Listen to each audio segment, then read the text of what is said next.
ধর্মীয় আবেগ নয়, রুটি রুজি ভারতীয় রাজনীতির মূল প্রশ্ন।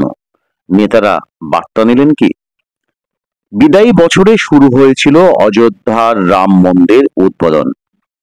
প্রধানমন্ত্রী নরেন্দ্র মোদী 22 জানুয়ারি আরএসএস এর সরসংঘ চালক মোহন ভাগবত, উত্তরপ্রদেশের মুখ্যমন্ত্রী যোগী আদিত্যনাথকে পাশে নিয়ে রামলালার প্রাণ প্রতিষ্ঠা করেছিলেন। বিরোধী শিবির তখন একটাই কথা ভেবেছিল, খেলা শেষ। অর্থাৎ নরেন্দ্র মোদী তৃতীয়বার ক্ষমতায় আসা নিশ্চিত করে ফেললেন, লোকসভা ভোট নিছক নিয়ম রক্ষা। রাম মন্দির উদ্বোধনের পরে দেশে আবেগে ভেসে গিয়েছিল। বিজেপির একাধিক শীর্ষ নেতা মন্ত্রীর মত ছিল লোকসভা নির্বাচন এগিয়ে আনা হোক। এই উন্মাদনা থাকতে থাকতে নির্বাচন সেরে ফেলা ভালো। মোদী শাহ শেষ পর্যন্ত সে পথে হাঁটেননি।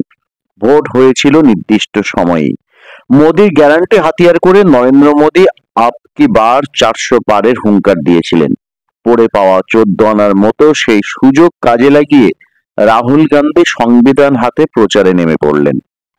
নরেন্দ্র মোদী তৃতীয়বার প্রধানমন্ত্রী হয়েছেন। জওহরলাল নেহরুর পরে এই প্রথম কেউ টানা 3বার প্রধানমন্ত্রী হলেন। দেশের যাবতীয় সমস্যার জন্য মোদী নেহরুকেই দায়ী করে থাকেন। সম্প্রতি সংসদে অধিবেশনে 75 বছরের যাত্রা নিয়ে আলোচনাতেও সংবিধান সংশোধন করে আরএসএস এর মুখপত্র নিষিদ্ধ করার জন্য তিনি নেহরুকে দুষলেন। সেই নেহরুর রেকর্ড ছুঁয়ে ফেলেছেন প্রধানমন্ত্রী নরেন্দ্র মোদী। তবে ফারাকটা হলো, তৃতীয়বার প্রধানমন্ত্রী হওয়ার সময়ও নেহরুর পিছনে জনগণের সমর্থন অটুট ছিল। সেই তুলনায় তৃতীয় দফায় নরেন্দ্র মোদীর আসন অনেকটাই নড়বড়ে। আরএসএস লোকসভা ভোটের সময় হাত গুটিয়ে বসে থেকে মোদী তথা বিজেপিকে নিজের প্রয়োজনীয়তাটুকু টের পাইয়ে দিয়েছে। নরেন্দ্র মোদীকে এখন শরিক দলের উপর নির্ভরশীল হয়ে সরকার চালাতে হচ্ছে। তাও তেলেগু দেশম পার্টি, জেডিইউর মতো এমন কিছু শরিক দল যারা মতাদর্শগতভাবে বিজেপির বিপরীত অবস্থানে এবং যাদের বড়সড় মুসলিম ভোট ব্যাংক রয়েছে। মোদী এ যাবৎ কোনো নির্বাচনে হারেননি, তবে বিদায়ী বছর বার্তা দিয়েছে তিনি অপরাজেয় নন। নরেন্দ্র মোদীর জনপ্রিয়তার রেখাচিত্র নিম্নগামী হলেও বিরোধী শিবির, বিশেষ করে কংগ্রেস, খুব একটা নিশ্চিন্তে থাকতে পারছেন না। কারণ হরিয়ানা, মহারাষ্ট্রের বিধানসভা নির্বাচন কংগ্রেসকে চোখে আঙুল দিয়ে দেখিয়ে দিয়েছে বিজেপি এখন নরেন্দ্র মোদীর জনপ্রিয়তার ঢেউয়ে সওয়ার না হলেও জিততে পারে। বলা ভালো, দুর্বল সংগঠনের জেরে কোমর ভাঙা কংগ্রেসকে হারাতে বিজেপির এখন মোদীকেও প্রয়োজন পড়ছে না। হরিয়ানা, মহারাষ্ট্রে কয়েকটি জনসভা করেছিলেন মোদী, তা সত্ত্বেও বিজেপি হই হই করে জিতেছে। কংগ্রেসের এই দুর্বলতার সুযোগে তৃণমূল নেতৃত্ব বিরোধীদের ইন্ডিয়া জোটের নেতৃত্বের দাবি করেছেন। প্রশ্ন উঠছে, বাংলায় 2026-এর বিধানসভা নির্বাচনের আগে জাতীয় রাজনীতিতে হঠাৎ তৃণমূলের এই সক্রিয়তা কেন? এমন নয় যে এখন মমতা ইন্ডিয়া জোটের নেতা হলে তাকে প্রধানমন্ত্রী পদপ্রার্থী হিসেবে তুলে ধরা হবে। লোকসভা ভোট তো 5 বছর পরে। নাকি এর পিছনে মোহাম্মদ সেলিম, অধীর চৌধুরীদের সেটিং তত্ত্ব অনুযায়ী কোন রকম বিজেপি তৃণমূল আঁতাত রয়েছে? রাজ্যে ক্ষমতায় থেকে কেন্দ্রের মোদী সরকারকে না চটানোর নীতি নিয়েই চলেছিলেন উড়িষ্যার নবীন পট্টনায়ক, অন্ধ্রপ্রদেশের ওয়াইএস জগনমোহন রেড্ডি। খাতায় কলমে এনডিএ শরিক না হলেও বিজু জনতা দল ও ওয়াইএসআর কংগ্রেস সংসদের ভিতরে বাইরে বরাবরই মোদী সরকার তথা বিজেপিকে সমর্থন জানিয়ে এসেছে।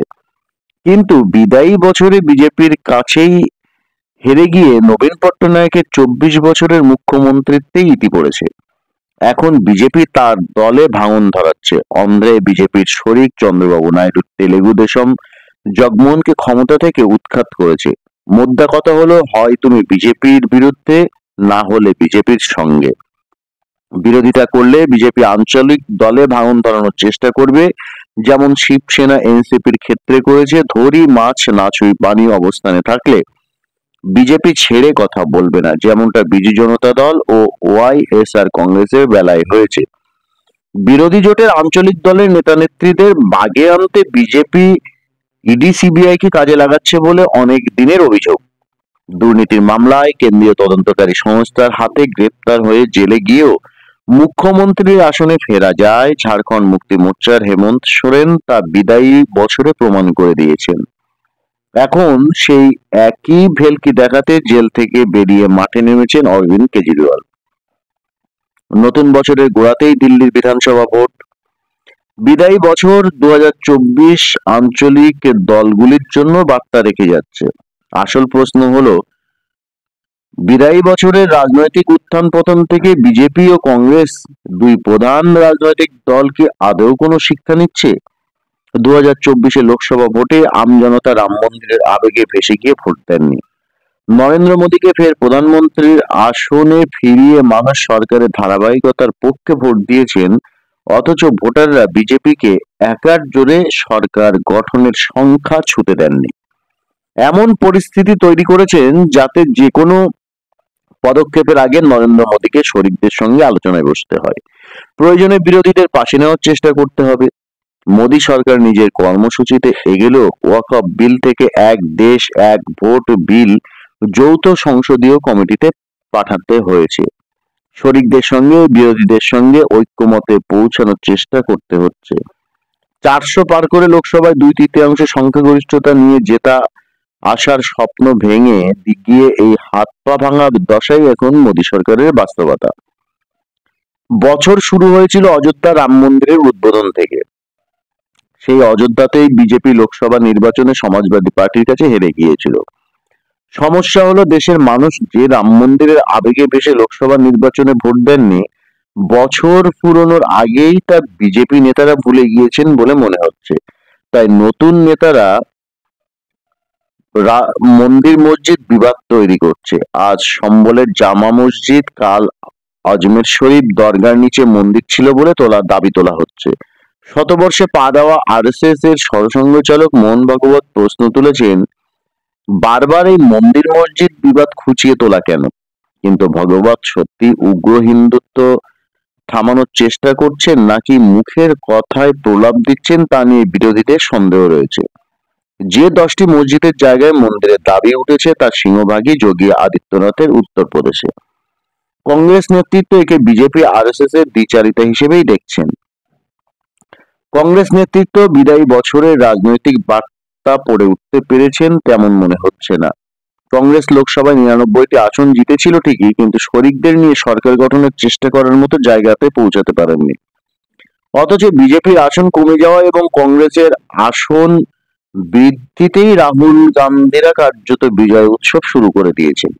ভুলে গিয়েছেন যে মানুষ কেন বিজেপির দিক থেকে কিছুটা হলেও মুখ ফিরিয়ে নিয়েছেন। একাধিক সমীক্ষা জানিয়েছে এর পিছনে অন্যতম কারণ হলো মূল্যবৃদ্ধি ও বেকারত্ব। এক কথায় রুটি রুজি সমস্যা। অথচ হরিয়ানা মহারাষ্ট্রের ভোটে সেই রুটি রুজি সমস্যাকে কেন্দ্র করে নির্বাচনী কৌশল গড়ে তুলতে কংগ্রেস ব্যর্থ হয়েছে।